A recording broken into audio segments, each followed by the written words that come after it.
started so I wanted to start, okay, what is it called? So,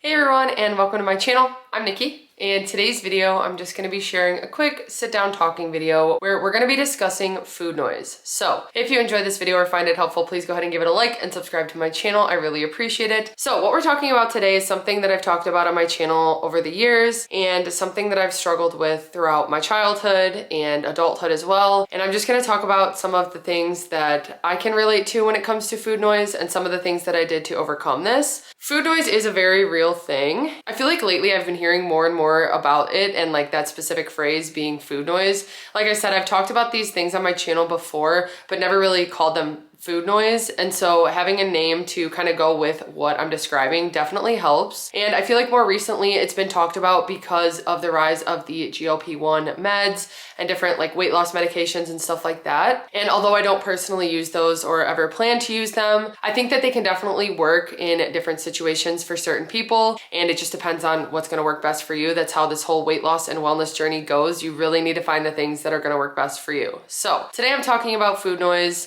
what it is, and like I said, some examples in my personal life and things that I've done to kind of overcome them without the use of weight loss medications. Although, like I said, I have nothing against them. If it's what's gonna work for you, I definitely recommend doing what works best for you. So anyway, talking about food noise, what it is it's pretty much obsessive thoughts about food. You are just constantly thinking about food, worrying about food, thinking about your next meal, even when you're eating food. Honestly, the best way for me to describe it is like your life revolves around food. And of course on the internet, people are super mean about it. And I will see people say like, just stop thinking about food, but it's not that easy. It doesn't just work that way. And I feel like it's similar to so many other things that people get addicted to or have obsessive thoughts about. So I feel like it's just similar to one of those things.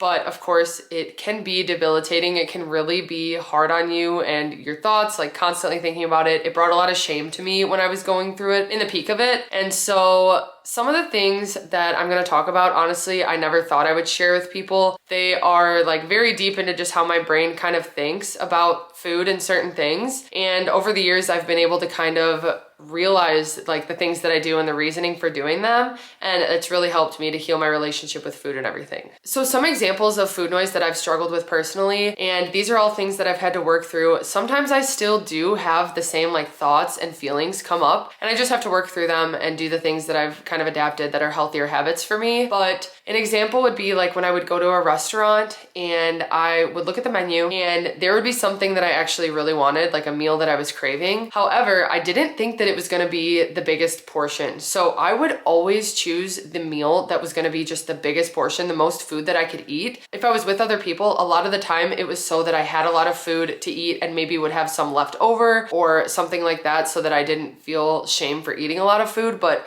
my priority was always quantity over quality. I didn't care about what the food was. I just wanted as much as I could. And I really got mad at myself about that. Like I didn't like that I did that and I didn't want to do it, but it was just something in my head that I had this fear that like I need to just get the most food or I'm going to be hungry. So a lot of the times I would do that, and kind of going along with that, even with Adam and I, and Adam kind of struggles with a lot of the same things I do when it comes to like our food and eating habits and things that we've struggled with. Even when we would make a dinner and it would be like appetizer night or something, and Adam and I would get really weird about it because we would both want to get like the most food, but we didn't want to take too much, but then we wanted to take a lot, and just like issues around portion sizes and stuff that didn't really make sense when I like think it through. Like I could always go back and get more food, but in that moment I was like tense and honestly anxious, and just like it caused tension between us, I feel like, because we both just wanted to get the most food and we cared more about that again than, like I said, the quality of it. Another thing, like I mentioned, is just always thinking about the next meal. So there were many, many times where I'm eating a meal and already thinking about what am I gonna have later? What am I gonna have later? And it's not even so much just like thinking about it, it's almost like a worry. Like I feel worried, like I'm not gonna have food later, I'm not gonna have enough food. And honestly, there's never been a time in my life where I don't have enough food or I've been like restricted from eating food unless it was myself doing that. So it wasn't making sense to me why I felt this way so much, but it was just like a constant fear and thought. And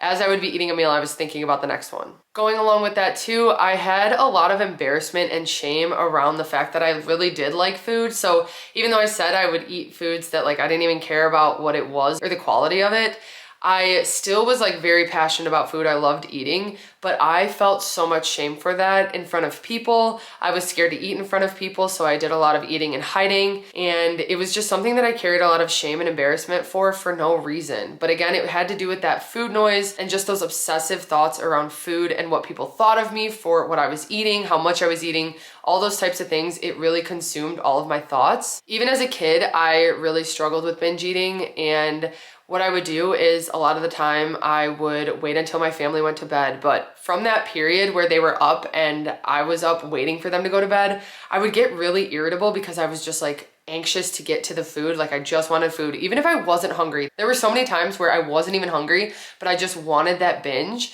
And I would kind of sit like anxious and irritated until they would go to bed. And then it was like freedom to go in the kitchen and find different things that I could snack on. And I've mentioned this before where I would just take a little bit of everything so it wasn't super noticeable. But the types of foods that I was eating when I would binge weren't even foods that I really wanted to eat. A lot of the times it would be like instant mashed potatoes or like just plain buttered noodles, which I do like that, but also it was just like a volume eating thing. I just wanted to eat as much as I could because I was so scared that I wasn't gonna have enough food. And again, I would eat to the point of discomfort and pain. I would be so regretful after, and during it, it just kind of felt like I would black out. But then after, I would be crying at the toilet, wanting to make myself throw up, and I never could do that. I just would sit there and cry and be so upset and shameful of myself. And that was just another way that I really let food control me for a long time. Another example, and I feel like I just keep listing these off, but food noise has really affected me, and like my obsessive thoughts and worries around food has really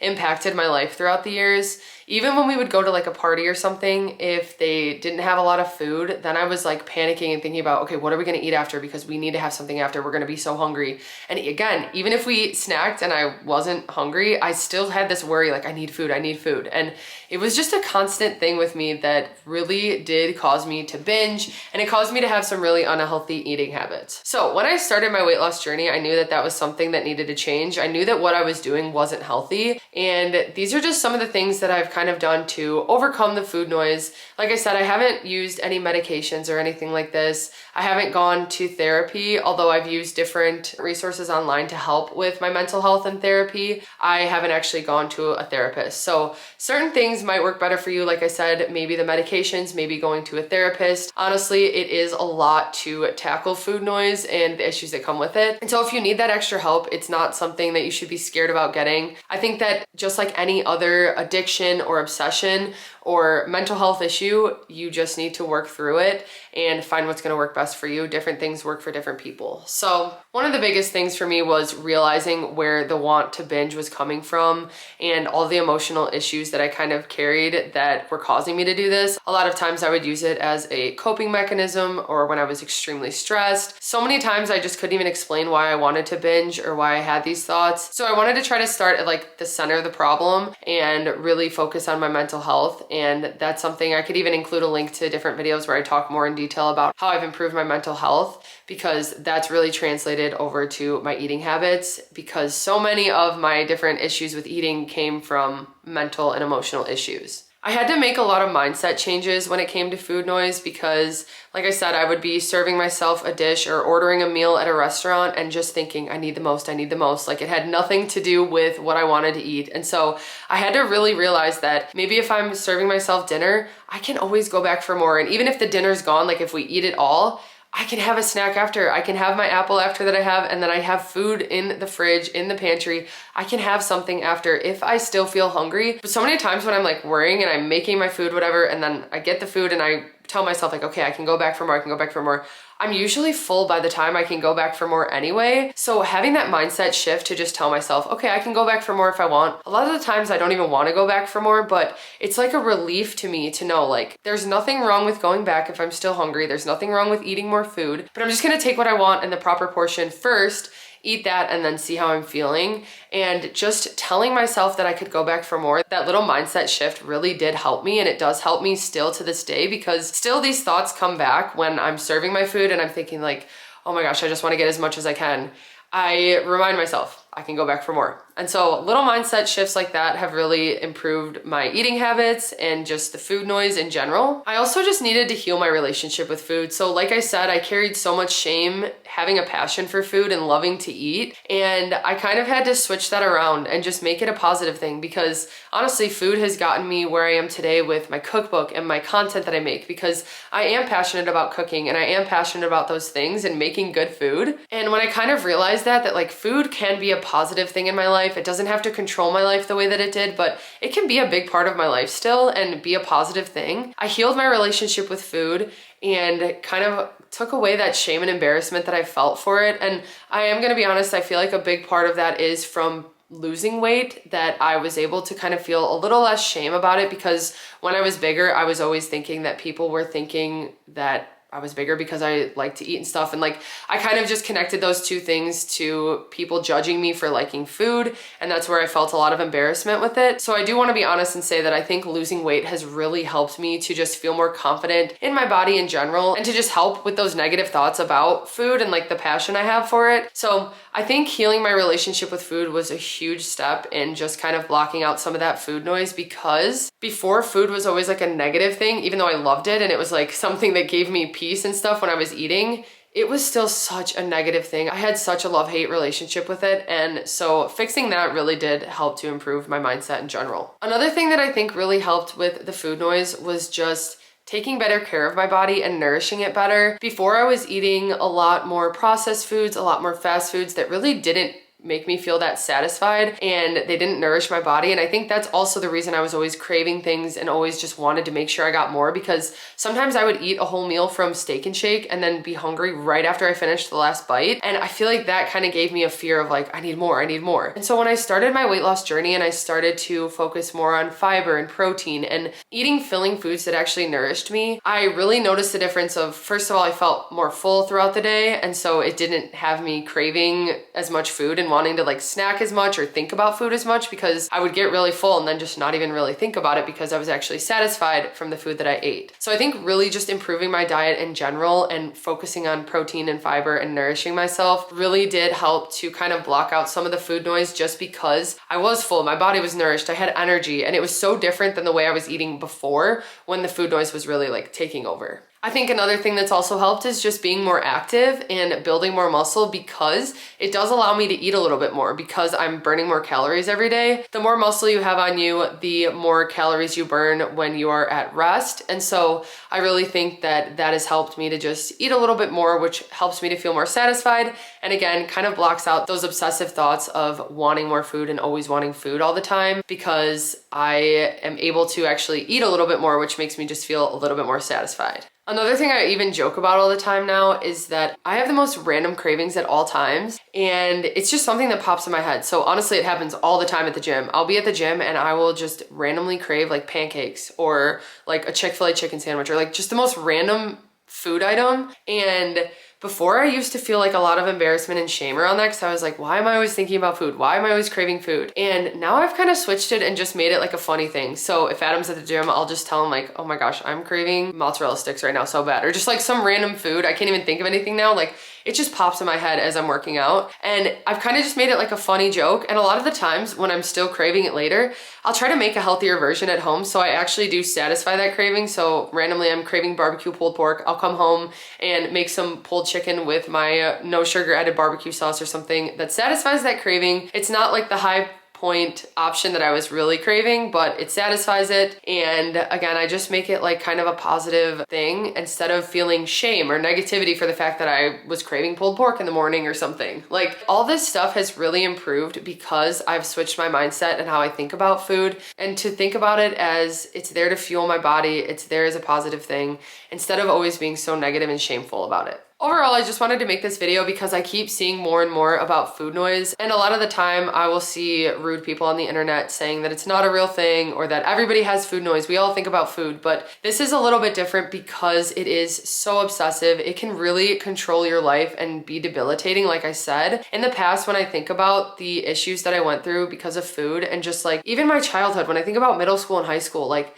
I would go places and all I was thinking about was, I need food. When's my next food gonna be? Like, I was always always thinking that way. And it's honestly amazing. Like, it feels like a weight off my shoulder that I don't have those thoughts anymore. Like I said, they come and go every once in a while, but I've learned to manage them. I've learned to be more mindful and to kind of shift my mindset about them. And it has really made all the difference for me. So it's something I still work on all the time. They still come back. I still get those thoughts, but I handle them in a different way than I did in the past. And that has really changed my life, honestly. So I hope you guys found this video helpful. If you did, please go ahead and give it a like and subscribe to my channel. I really appreciate it. I'm here if you have any questions about this. I know it's not an easy thing to talk about. Honestly, like I said, I never thought that I would share these different things that I struggled with because I've been so embarrassed about them for so long, but there's nothing to be embarrassed about. There are so many different things that people deal with that are similar to this, and maybe they don't have to do with food, but I feel like you can kind of handle them in similar ways and work through them when it comes to like your mindset and all that stuff. So anyway, I hope you guys enjoyed this video. Thank you so much for watching, and I'll see you next time.